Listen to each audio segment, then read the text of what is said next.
लड़की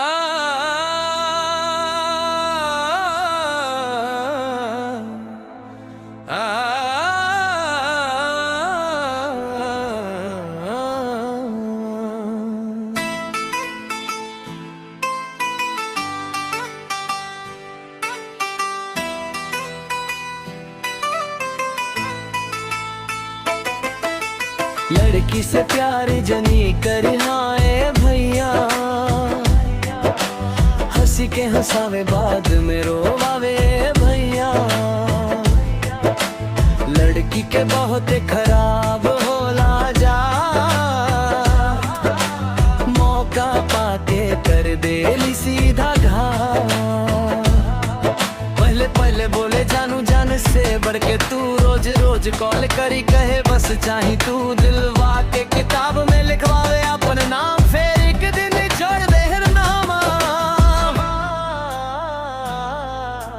रात भर जागी जागी भेजनी हम मैसेज, ओकरा खातिर छोड़नी अपना सब बिजने।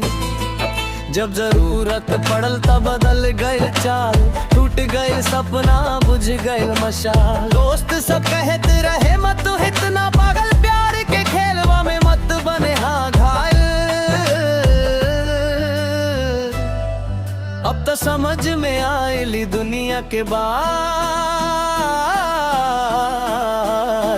मतलब निकलते बदल जाला जज्बात। लड़की से प्यार जनी कर हाय भैया, हंसी के हंसावे बाद में रोवावे भैया। लड़की के बहुत खराब होला जा, मौका पाके कर देली सीधा घात।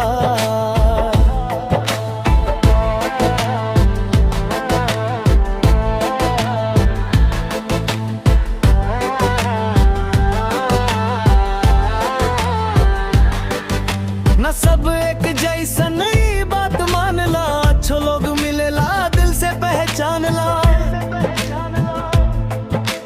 प्यार अगर सच्चा होने भुजाला साथ, झूठा मिले तो छोड़ दो ओकरा के हाथा।